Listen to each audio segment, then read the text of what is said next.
rear good tail light. Eyeball Winnemucca clear when we get to 460.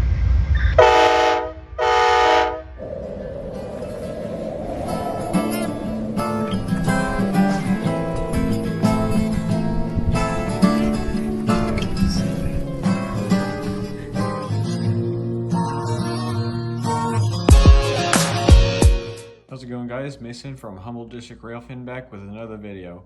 And today we're going to do something that I haven't done yet. We're doing the locomotive roster, and it has been quite some time since I made a modeling video or any video at all, which I'm trying to crank out a lot of rail fanning videos. I've seen so many trains from the last video that I've posted. I just haven't gotten around to, uploading them. I have no excuse. I guess you could say lazy, and yeah, I would tell myself that I would get one video out today, but sometimes I just don't get around to it because, well, my life's really busy right now. But for now, let's get started. So, unit we have here is a Scale Trains ES44, number 7405. Now, this is not a number that Scale Trains came out with. This was a locomotive that I wanted to do by prototype photos and videos that I had of. I don't know why, I just really like that number. And this was originally DC, and I added a lock sound to it. And yeah, I got this unit about 3 years ago, my birthday in 22. So let's move on to the next one. This next one is an Athearn Genesis, another ES44. This one has tsunami sound. I just got this I got this one last week, in trade for some stuff. So this one I weathered up, just gave it a wash, but what I'm gonna do next is obviously get the road grime on the trucks and the fuel tank and whatnot. I mean, the paints that I was originally using was enamels, and those are pieces of shit, so I don't recommend any email color. So I'm gonna use Tamiya colors for my weathering, recommended by Dan E. Dinkinson. So thank you if you are watching this. Next three are dummies, I should mention. This one here is an Athearn AC44. This one's just a dummy. This one is slightly weathered, as you guys may be able to tell. Yeah, just a dummy. You can kind of see how it's all worked in there. This one I got last summer at House of Trains, almost exactly a year ago now. A little over a year now. And, trade for some stuff. Not too much to say about this. This is a unit I really like having just rolling along and, freight trains or my business train if I just need a unit to trail and I don't want to, MU another unit, because I don't have a lot of other clean units to MU. So that's that. Now let's move on to the next one. This one is an Athearn C44-9. This one is also a dummy. This one is slightly weathered on the top. I just did the anti-walkway, I think what it's called, and some exhaust char on the top. This one I got, I'd say 2 months ago, about 2 months ago, from good friend Justin Menzik. We did a trade for some models, and yeah, this is a really nice unit. I haven't put it on a train yet, but I really want to because I think this thing looks good. And something to mention with this guy, 5788, I honestly might add a PTC array, I'm not sure, but I don't think I'll add one on this one just because these -9s, I mean, some of them had PTC, some of them didn't, but we'll see. This one is an Athearn Blue Box C&W-9, and obviously if you guys been keeping up with the -9 rebuilds UP has been cranking out with Wabtec, this unit is no longer around. But when I modeled this, it was around. So I decaled it myself, and I used powders for, the removed paint here for that primer. And this, I just use acrylic paint. I'm gonna eventually add on to it. So, I mean, you can kind of see it there too. again, this is a unit, it's nice to roll along with the trains. This used to be one of my C&W twins for the scale train C&W -9 I had, but I got rid of. But I wouldn't say I regret it, because I'm a modern UP guy. So yeah, I should mention that I am a modern UP guy. If you stick around to the end, you're going to see some wacky shit. So next, the next three are all Athearn Genesis Aces. So this is an Athearn Genesis S78 Southern Pacific Heritage. This one I got on eBay for a good deal. You guys probably seen my video. I only paid like $220 for this thing with sound. And yeah, this thing is loud. It is a great unit. I highly recommend it if you want a sound ace.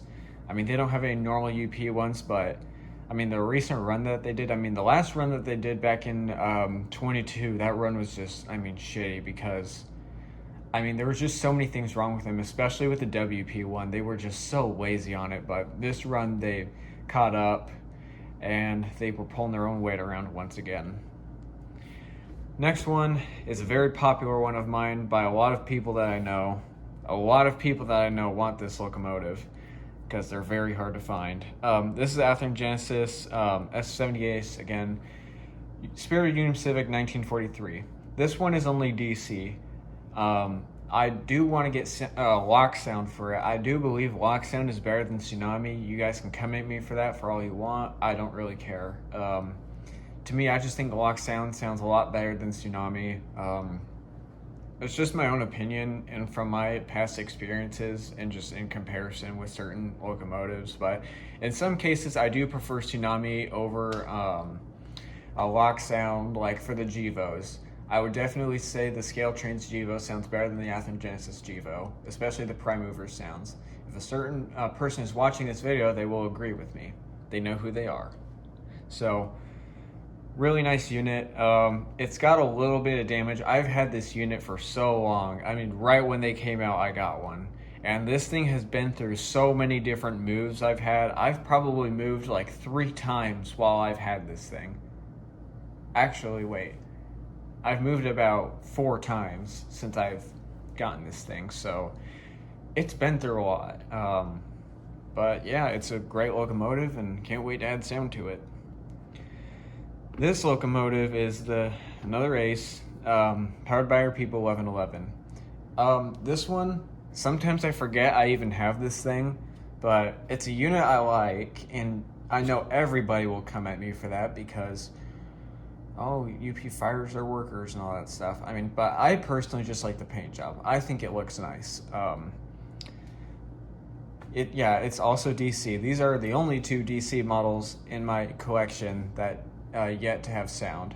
So great looking unit, and I like it. This one is one of the custom models that I've made. This is UP 2001, the Olympic Torch SE70Ms. You can see the sill was torn off. I kind of wanted to model it as the yellow sill, but then I looked back and I thought the white sill looked a little nicer, so this one's work in progress a little bit. This one is also a dummy because, I didn't make it a dummy. I got it from Will at Union Pacific Omaha. He had a problem with this locomotive and he wanted it a dummy, so House of Trains made it a dummy for him, so that's why it's a dummy, but I don't really care. It's a nice unit to roll along. Honestly, it's not the best roller. As you guys may be able to tell, yeah, it doesn't roll that well. I'll probably do some work on it. And now, I guess for the last 4 units is the wacky stuff that I was talking about. The last 2 will probably make the video worth it for most of you guys. This one is the CSX 3194 Honoring Our Law Enforcement. I've had this locomotive for a while. Well, not a while, like 4 years. But it's a unit I hardly pull out, but I love the paint job so much, and I'm only going to add a lock pilot to it. Just because. Sound would be great, but I don't really see this leading, I guess, any of my trains, because I don't know how much it's been on UP, or at least in my area where it's been leading. So this next unit is Amtrak 824. It's P40. This one has Tsunami 2 sound. Great locomotive. I only paid $190 for this thing, yeah, with sound. It's a heavy bastard. And this thing could pull. I mean, it's not going to pull a very large, I guess, passenger train. I mean, it's only pulling around 7 cars. Because the train that I'm modeling is the California Zephyr. I still need to get a second unit. So yeah, I'll just have to wait until then. But this is a great locomotive. I love how it sounds. You guys seen it in my operating session I did with Union Pacific Omaha, and we're really surprised those superliners worked on his small ass turns. The next two are the crown jewels of my collection. These two, well, let's start on the first one. All right, sorry about the little cut there. Just Kitty was bothering me. So last two, 777 and 767, the lead locomotives in Unstoppable. This is the Scale Trains AC44, former Canadian Pacific, and it was a month process on trying to get this thing painted and decaled and stuff. I mean, it was a little hectic that month, I will say. It started in November and ended in December. Yeah, it was quite the project. There's a lot to say about it. This was an idea from one of my friends. Well, she was more than a friend. But I mean, unfortunately, in some cases, I mean, you win some and you lose some, and that person, she's no longer here. But this was her idea for me to do these. So if she's out there, just want to thank her for that. So this, yeah, it was a month process, has a lock sound.